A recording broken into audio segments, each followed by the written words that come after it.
대표적인 장기 미제 사건 중 하나죠. 전주 파출소 백경사 피살 사건이 전환점을 맞았습니다. 네, 어떤 내용인지, 과연 장기 미제 사건 해결에 실마리가 풀릴지 자세한 내용 임주혜 변호사 짚어보겠습니다. 어서 오십시오. 안녕하세요. 네. 주요 장기 미제 사건 중에 하나죠. 21년 전에 전국적으로 관심을 모았던 백성기 경사 피살 사건의 실마리가 전환점을 맞았습니다. 네, 당시 사라졌던 백 경사의 총기가 발견된 건데 우선 이 사건이 어떤 건지 먼저 설명을 좀 부탁드립니다. 네, 말씀 주신 것처럼 전북 지역 대표적인 장기 미제 사건이었습니다. 살인 사건이 발생한 건데요. 많은 분들이 충격에 몰아넣었던 점은 지금 이 백경사 피살 사건이 발생한 장소가 바로 파출소 내부였다는 점입니다. 때는 이제 2002년으로 거슬러 올라가는데요. 당시 추석 전날이었습니다. 2002년 9월 20일 새벽 12시경에 이제 백경사는 이제 파출소에서 홀로 근무를 서고 있었습니다. 파출소에서 혼자 이제 근무를 서고 있는 와중에 이후에 이제 순찰을 들고 들어온 동료에 의해서 흉기로 여러 차례 찔린 채 이미 숨이 멎은 채 발견이 되었습니다. 이때 백경사는 이제 허리춤에 실탄 이 장정된 38 구경 권총을 함께 갖고 있었는데요. 이 가해자들은 이 권총까지 가지고 달아난 그런 사건이었습니다. 예, 사실 당시에 경찰이 20대 초반의 용의자 3명을 검거를 했습니다. 그렇게 사건이 일단락되는가 싶었는데 아직까지 이렇게 20년 넘게 미제 사건으로 남아있는 이유 도대체 뭡니까? 네, 많은 분들이 굉장히 의아해하실 것 같아요.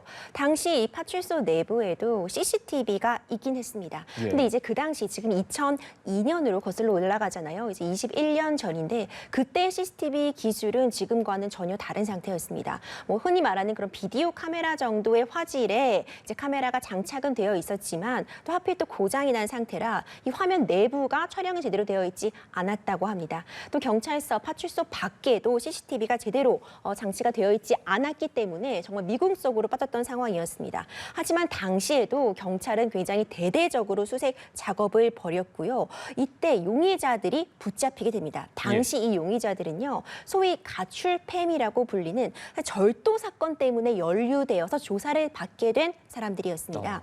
그런데 이제 사건을 거슬러 올라가다 보니 이 가출팸이 무면허 오토바이를 운전을 하다가 이 오토바이 사건으로 이제 조사를 받게 되었고 이 오토바이를 이제 압수당하게 되었는데 이때 담당했던 경찰관이 백경사였던 겁니다. 그래서 사건을 조사하다 보니 이제 이런 상황을 발견하고 추궁을 하고 신문을 하다 보니까 이 당시 20대 초반의 용의자 3명이 이제 자수를 하게 됩니다. 우리가 한 짓이다. 우리가 오토바이를 가지러 이제 파출소를 갔다가 백경사와 몸싸움을 벌이던 와중에 이제 살인까지 저지르게 됐다라고 자백을 했었는데요. 이후 돌연 자백을 번복하게 됩니다.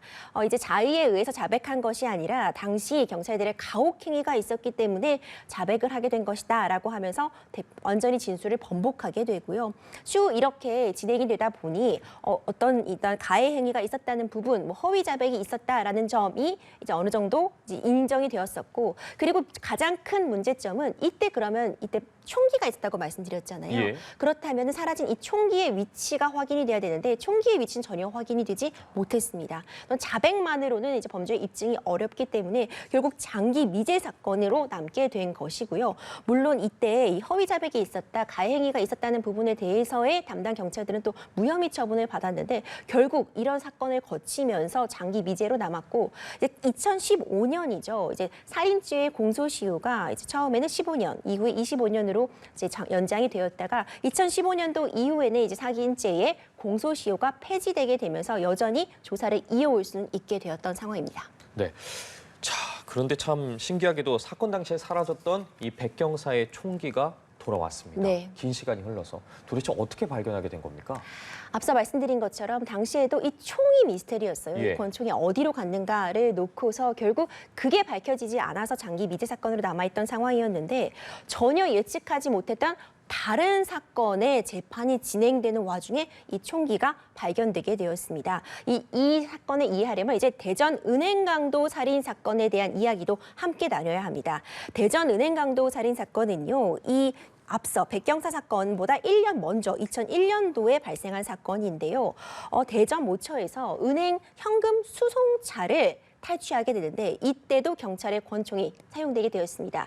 이번에 이 총기 탈취는요, 이제 도보로 이제 걸어가면서 이제 수차례 돌던 경찰관을 차로 치어서 총기를 탈취한 이후에요. 이제 경찰관의 눈을 피해서 이제 은행에 이 현금 수송 차량의 강도를 저질러서 3억 원을 탈취하고 당시 운전을 하고 있던 직원을 살해한 그런 사건이 발생했거든요. 이 당시에도 또 장기 미제 사건으로 남아 있었습니다. 예.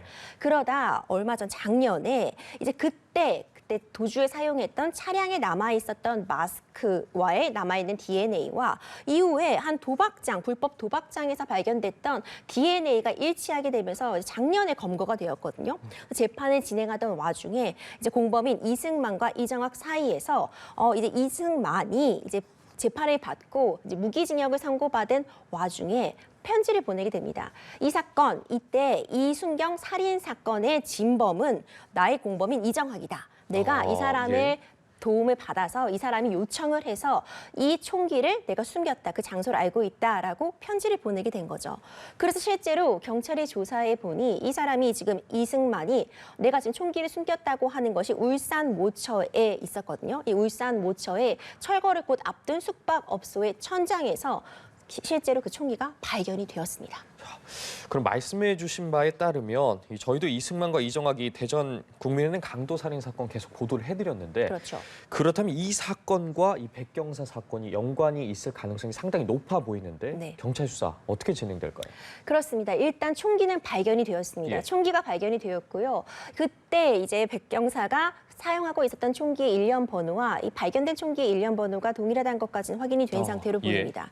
하지만 앞서 말씀드린 것처럼 장기 미제 사건이었잖아요. 이미 20년이 훌쩍 지난 상황이라 총기에 남아있는 어떤 지문이나 DNA 등을 확인해서 그래서 결국 이 공범 이승만, 이정학의 DNA가 발견될 것인지 이런 부분도 좀 확인할 필요가 있을 것 같고요.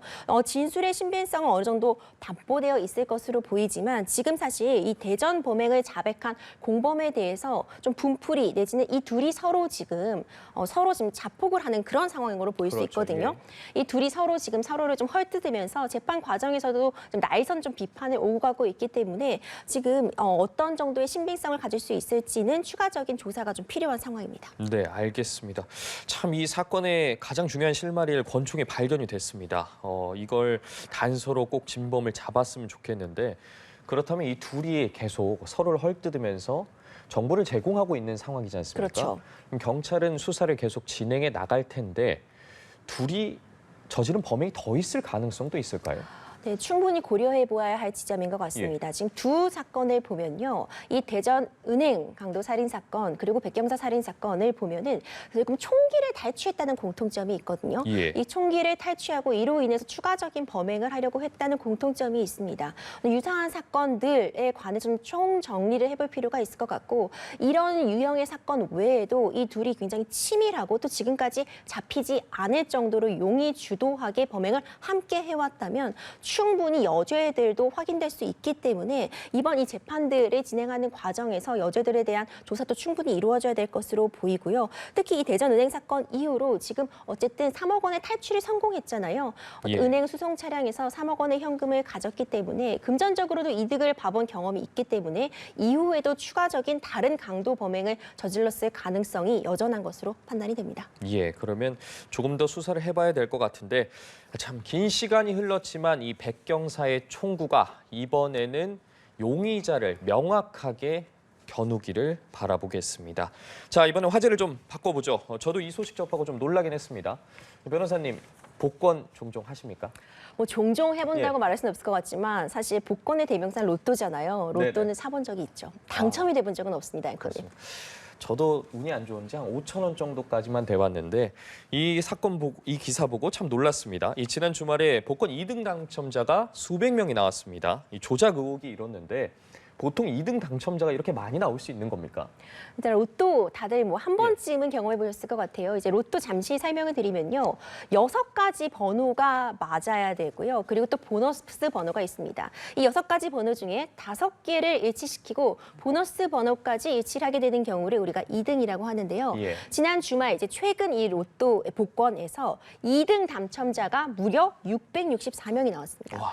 사실 정말 많이 나왔네요. 그렇죠. 저도 깜짝 놀랐는데요. 통상적으로는 보통 평균적으로 100건 이내. 그러니까 작년 평균을 보면 75.7명 정도 나온다고 해요. 이것도 상당히 좀 많이 나오지 않나 이런 그렇죠. 생각이 들었는데 예. 이번에는 복권 2등 당첨자가 664명이나 나왔고요.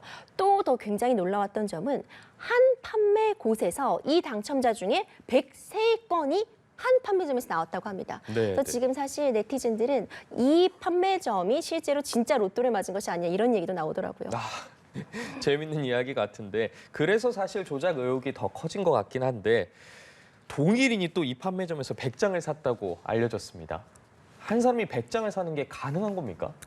네, 그렇습니다. 일단 앞서 말씀드린 것처럼 이 2등 나온 것 중에 103장이 한 곳이라고 말씀을 드렸잖아요. 예. 이 중에서 103장 중에 한 장은 이제 자동으로 발매가 됐고요. 나머지 102장은 수동, 그러니까 본인이 직접 마킹한 번호로 뽑았는데 2등이 당첨이 된 상황이었습니다. 예. 그런데 이 수동 102장 중에서 100장이 한 명이 산 것으로 추정이 굉장히 높게 되고 있는 상황입니다. 네, 사실 로또를 구매할 때는 신분을 밝히고 신분을 남기고 구매하는 것이 아니라 사실 정확한 확인은 어렵지만요. 이 100장이 같은 시점에 구입이 되었다고 해요. 그렇다면 사실상 독일이 한 번에 구매했을 가능성이 높은 것인데 대단한 것이 같은 번호로 100장을 구매한 것입니다. 그러니까 그런 포부가 있었던 거죠. 동일한 번호로 100장을 예. 구매했다. 이 100장 구매자의 그럼 당첨 금액은 통상적으로 2등에 당첨되면 뭐 수천만 원 정도는 이제 당첨금을 받아갈 수 있는데 앞서 말씀드린 것처럼 이번에 굉장히 당첨자가 많았잖아요. 그래서 한 689만 원 정도를 받아갈 수 있는데 지금 100장을 구매했기 때문에 6억 9천만 원 정도가 당첨금으로 나왔고요.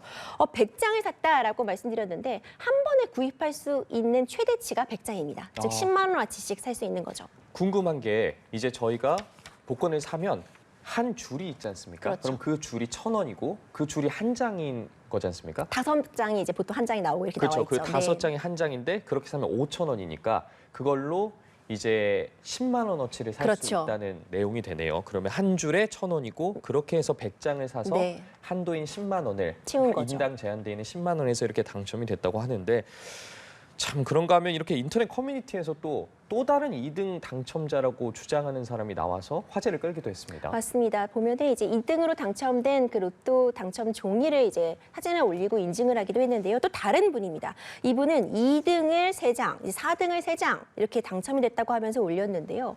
원래 같은 번호로 여러 장을 구매해 오셨다고 해요. 그러니까 한 번에 당첨금을 많이 받기 위해서 여러 번호로 왔다 갔다 하는 것이 아니라 한 번호로 여러 장을 구매하기도 했다고 밝혔는데 이번 100장, 한 번에 100장을 구매해서 2등에 당첨되신 분과 더불어서 이분도 굉장히 화제가 되고 있습니다. 네. 이렇게 로또 조작 가능성이 계속되자 이 정부도 사실 입을 열었습니다. 이 로또 조작, 정부는 불가능하다 이렇게 언급을 했는데 현실적으로 어떻게 보십니까?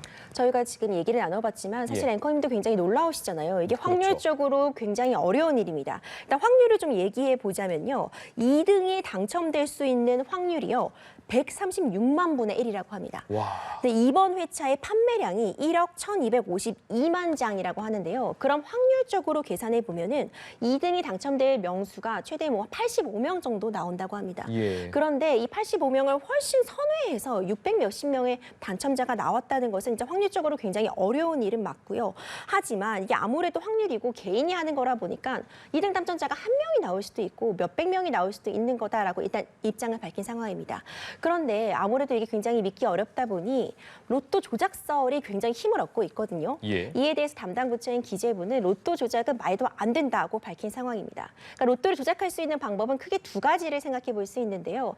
우리가 왜 생방송으로 로또 번호가 실제로 이렇게 뽑혀 나오는 걸 본 적 한 번쯤은 계시잖아요. 예. 이때 이 생방송으로 진행이 되고 또 이 기계, 이 공의 무게, 공의 크기까지도 경찰관과 그리고 일반인이 입회한 상태에서 조사가 진행되고 생방송으로 생중계가 되고 있다고 합니다. 그렇기 때문에 여기서 어떤 조작이 일어날 확률, 어떤 공의 무게를 달리한다거나 실제로 어떤 번호를 뽑아놓고 나중에 녹화한다거나 이런 일이 일어날 수 없다고 밝혔고요. 또 한 가지 또 조작의 가능성은 단말기에 있습니다. 그러니까 번호가 발표된 이후에 어떤 이런 번호를 찍어서 다시 로또를 발급받을 수 있는 거 아니냐는 질문에 대해서는 단말기는 이제 이 생방송이 진행되기 전에 토요일 오후 8시면 연결이 정확하게 차단되게 되고 이전에 발행되었던 번호 등은 여러 서버에 나눠서 감사를 위해서 저장이 되고 있기 때문에 조작은 시스템적으로 불가능하다. 그렇기 때문에 로또 조작은 있을 수 없다고 지금 정부는 명확하게 밝힌 상태입니다. 예, 알겠습니다. 오늘 뭐 저를 비롯해서 보고 계신 시청자분들도 관련해서 의문점이 많이 해소가 되셨을 것 같습니다.